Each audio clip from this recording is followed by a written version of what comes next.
Hi guys, so as you can see, I'm back again with another video on electric circuits, except now we're looking at resistors that are connected in parallel. So I'm going to discuss what happens to the voltage, current, and resistance if ever resistors are connected in parallel. So as you can see, the first thing that you have to notice is that all the switches are open, and hence there is no current that is flowing through the circuit, and we would expect the voltage across all the resistors to be equal to 0.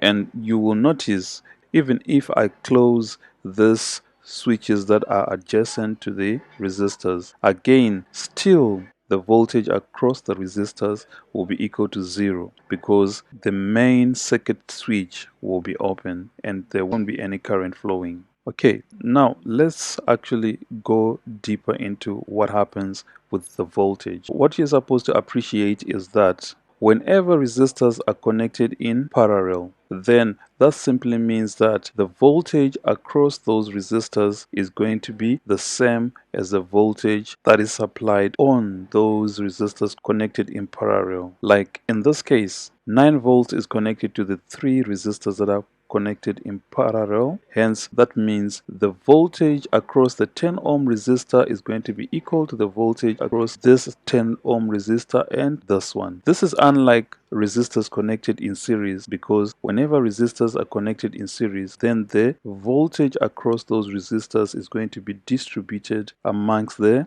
resistors. However, now we are saying the voltage is going to be the same throughout the resistors. In other words, we would expect the voltage here of this 10 ohm resistors to be equal to exactly 9, which is our total voltage in this case. So in other words, we're saying we expect this to be 9 volts and this to be 9 volts and this to be also 9 volts. That is if our switches are closed and current is flowing through. Now let's confirm this idea with our simulation. Let me just show you that the voltage is going to be equal to 0 when the switches are open. So you can see on the first resistor, our voltage here is going to be 0. On the second one, it's 0.2. On the third one, 0.2, because there is no current that is flowing through. Even if I close the switches and leave the main switch, again still the voltages remain as 0. Great. Now let's see what actually happens if I close the switch and current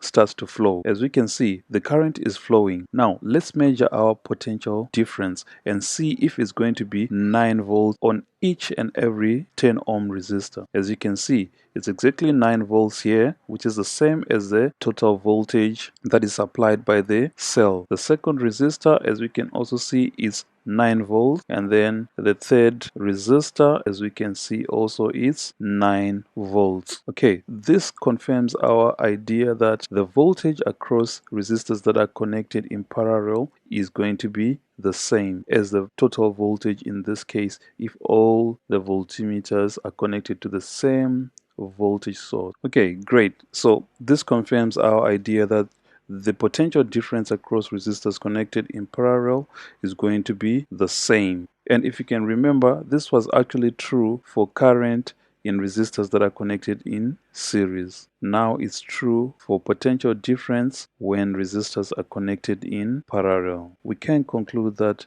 Vt will be equal to V1, which is equal to V2, which is equal to V3, if this is our V1, V2, and V3. Okay, now guys, let's see what's going to happen if we change the magnitudes of the resistors. Is the voltage going to change or is it going to remain the same? The voltage across those resistors is still going to be the same even though you would have changed the values of the resistors. Okay, let's do this experimentally and see. I'm going to change this one to 15 ohms and then decrease this one to 5 ohms. Okay, so like I said, we have to expect that the voltage across all those resistors is still going to be the same. Okay, let me close the switch so that we can measure the voltage on the first resistor. You can see my voltage is still 9, and then I measure on the second one, still my voltage is 9, and measure the last resistor is still 9. So you can see, even though the resistors have got different values, the voltage across each resistor is still going to be the same. This is actually the opposite of what was happening in resistors that are connected in series. The resistor that had a bigger resistance had a bigger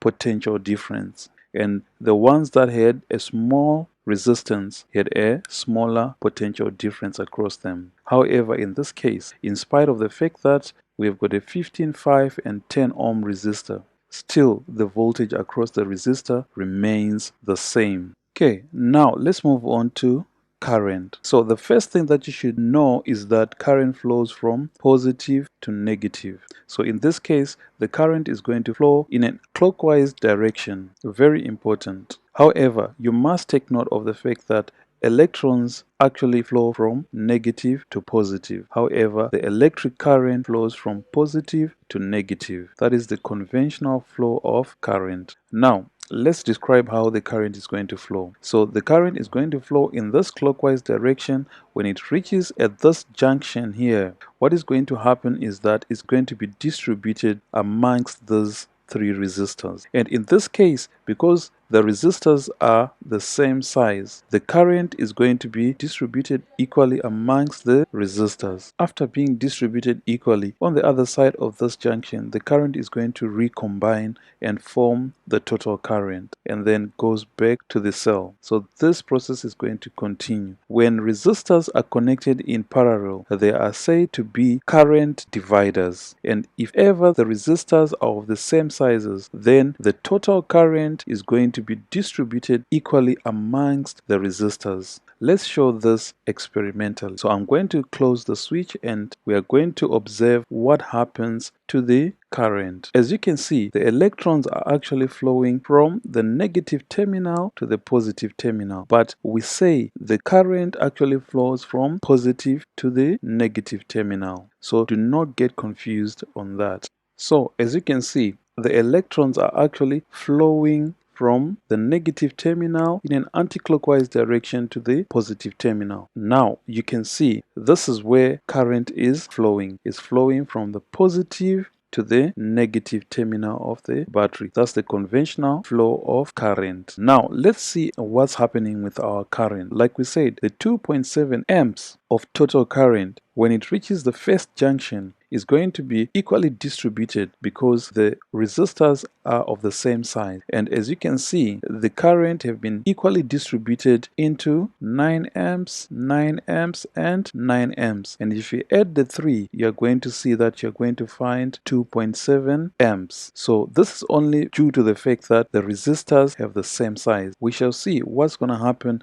if the resistance of the resistors are different. Remember, when the resistors were of different sizes, the voltage remained the same. Now let's change the resistance of the resistors so that they will be different. I'm going to make this one 15 ohms and make this one 5 ohms. So now you can see the total current is 3.3, and still when it gets to the junction, it's going to be distributed amongst the resistors. The current is not distributed equally. You can see the 15 ohm resistor is getting 0.6 amps, and the 5 ohm resistor is getting 1.8 ohms. The 10 ohm resistor is getting 0.9 ohms. As you can see, the larger the resistance, the smaller the current. A resistor with a greater resistance is going to allow only a little amount of current to pass through it, and a resistor with a smaller resistance is going to allow a lot of current to pass through it. Right, if we were to compare the 5 ohm and the 10 ohm resistor, you can see 10 ohms is twice 5 ohms. And if we look at the currents, you can actually see that the current that is passing through the 10 ohm is 0.9, and also the current that is passing through the 5 ohm is 1.8. And you can see this current passing through the 5 ohm resistor is actually twice